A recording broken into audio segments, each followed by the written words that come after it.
Good evening po sa ating lahat. Tayo po ay patuloy na magbulay-bulay ng salita ng ating Panginoon. Ang pag-aaralan po natin ngayon ay matatagpuan po sa aklat ng Filipos, Kabanata 1, 3 hanggang 11. Ang panalangin ni Pablo para sa mga taga-Filipos. Nagpapasalamat ako sa aking Diyos tuwing naaalala ko kayo.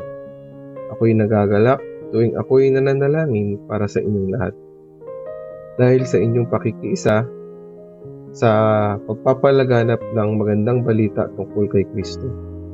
Mula nang ito'y inyong tanggapin hanggang sa kasalukuyan.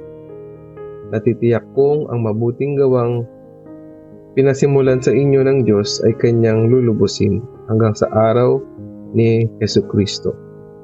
Kayo'y laging nasa aking puso, kaya dapat lang na pahalagahan ko kayo ng ganito. Magkasama tayong tumatanggap ng pagpapala ng Diyos noon pa man nang ako'y malayang nagtatanggol at nagpapalaganap ng magandang balita. At kahit ngayong ako'y nakabilanggo, saksi ko ang Diyos na ang pananabik ko sa inyong lahat ay kagaya ng pagmamahal sa inyo ni Jesucristo. Idinadalangin ko sa Diyos na ang inyong pag-ibig ay patuloy na sumagana at masangkapan ng malinaw na kaalaman at pagkaunawa upang mapili ninyo ang pinakamahalaga sa lahat. Sa gayon, sa araw ni Kristo ay matagpuan kayong malinis, walang kapintasan at sagana sa mga gandang katangiang kaloob sa inyo ni Jesucristo sa ikararangal at ikadadakila ng Diyos. Tayo pong lahat ay manalangin. Amang banal, salamat po sa gabing ito na binigay mo sa amin. Salamat po higit sa buhay at kalakasan. Ama, hayaan pong maunawaan namin ang nais mong kabatid sa amin sa mga oras na ito. Walang ibang maitaas, kundi ikaw. Paamin sa pangalan ng Jesus. Ate pong himay-himay ng nais na sabihin sa atin ng Panginoon. Una po ay ang pasasalamat at kagalakan. Bilang isang Kristiyano, reflection ng pagmamahal natin sa Diyos ang magalak kasama ang ating mga kapatid sa pananampalataya. Ano man po ang ating pagdadaanan, ini-encourage po tayo na huwag susuko at may Diyos na laging gumagabay sa atin. Hindi madali mamuhay ang isang Kristiyano, kaliwat kanan ang pagsubok. Kaya nga sinasabi ni Pablo na anuman ang ating pagdaanan, tayo ay magalak sa Panginoon. Naalala ko noon na may nagsabi na kung kailan daw sila naging Kristiyano, saka daw dumami yung kanilang nararanasang problema. Part po yun ng pagiging isang Kristiyano kasi una sa lahat, malalaman mo na ang tama at mali. Ano po? Iiwas ka na sa mga hindi magagandang gawain.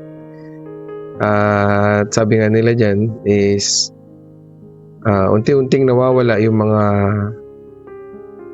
mga kaibigan natin na hindi ayon talaga doon sa ginagawa natin. Yung pangalawa po ay pakikiisa. Pakikiisa sa Ebanghelyo. Patuloy pa tayong mag-seek ng word ni Lord. Ano po? Paano? Tayo po ay magbasa araw-araw ng kanyang banal na salita. Dahil dito natin masusumpungan ang kagalakan at kalakasan. Ano po?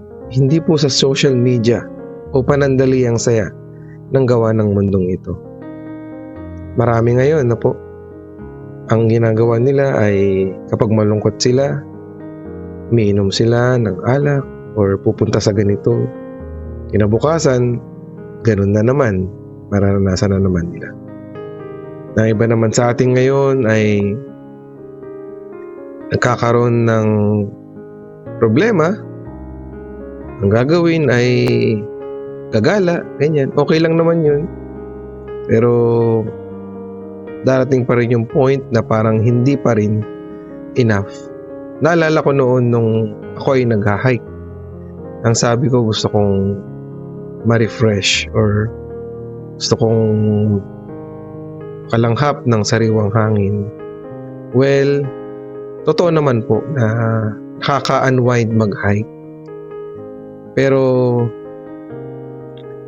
hindi sapat ito na maranasan yung kasagutan dun sa mga tanong, dun sa mga nararanasan natin.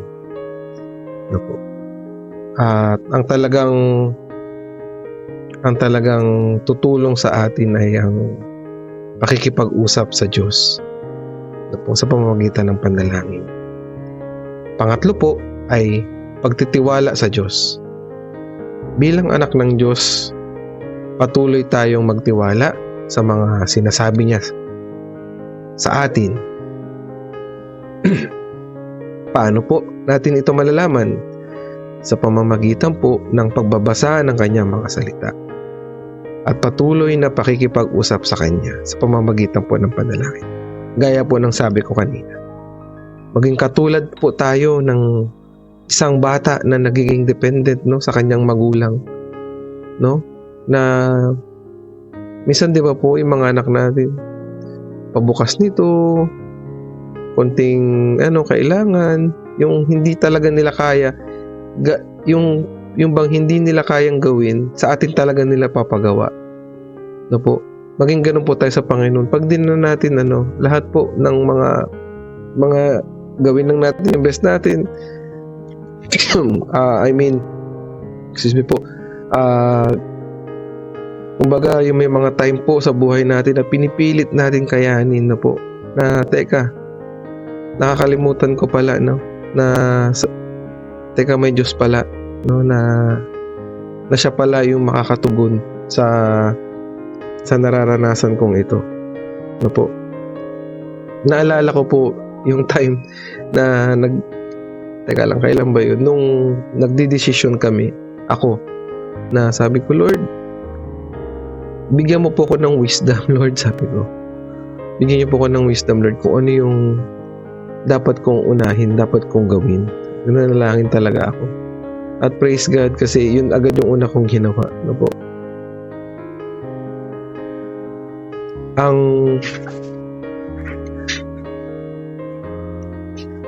Ang pangatlo po ay ang pang-apat po ay ang pagmamahal at pananabik. Sino po dito sa atin yung excited every Sunday? Po? Marami sa atin dito yung pag Sunday, paano yung settings niya ba? Po? Marami sa atin dito pag Sunday, mas gustong matulog dahil pagod. Po? Meron naman dito sa atin na pag Sunday excited, po? Na dahil especially yung mga anak ko po excited. Dahil pag Sunday, nakikipag sila, laro sa mga bata, nakikita nila yung mga kalaro nila doon. Po?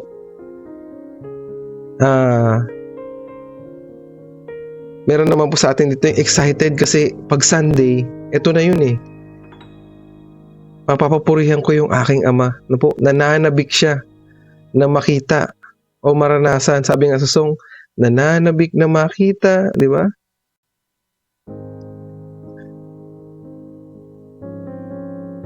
Manabik po tayo sa pakikipagkita sa ating Panginoon po. Kagaya ng naranasan ni Paul, dalangin ko, sabi niya, na maranasan natin ang pananabik sa pagbabasa ng kanyang mga salita. Ganon din po, ang makasama ang ating Diyos sa araw-araw, sa araw ng pagsamba. Praise God po, At ang pang-5 po ay dalangin para sa pag-ibig at kaalaman. Bilang isang Kristiyano po, gusto ng Panginoon na maranasan natin ang nag-uumapaw na pag-ibig at karunungan nang sa ganun po mas magiging maayos ang mga desisyon natin sa ating buhay. mananampalataya, ano po. At upang mapili po natin ang pinakamahalaga sa lahat. Kung titingnan po natin sa panahon ngayon, hindi natin alam kung paano nag-work po yung enemy. Kung tayo lang po hindi natin ito kaya. No po. Minsan, parang nung one time na nakikinig ako ng song, ang ganda ng music. Pero iba pala yung pinopromote niya po, no? It's all about distraction. No po. Hindi natin alam kung paano nag-work yung enemy. Kaya maging ano po tayo, kaya hilingin po natin lagi yung banal na espiritu na magsabi sa atin na po kung ano po yung dapat nating gawin. Always ask po the wisdom from the Lord na po. So patuloy po tayong maging maging mapagmatsyag sa lahat ng bagay. At ang panghuli po ay ang bunga ng katuwiran. Nais po ng Diyos na masumpungan tayo sa kanyang pagbalik na patuloy na nagtatapat sa lahat ng bagay. Nais ng Diyos na sa pamamagitan natin ay siya ay maparangalan at magsasagana sa magagandang katangiang kaloob sa atin ng ating Panginoong Hesukristo. Sa Diyos po ang papuri at pasasalamat. Magandang gabi po sa ating lahat. God bless po. Masaya ang lingkod sa iyo, Panginoon. Masaya ang lingkod sa iyo, Panginoon. Di ko maisip, di ko mabilang iyong pag-ibig. Masaya ang lingkod sa iyo, Panginoon. Masaya maglingkod sa iyo, Panginoon. Di ko maisip, di ko mabilang iyong pag-ibig. Oh, Jesus. Masaya maglingkod sa iyo, Panginoon. Masaya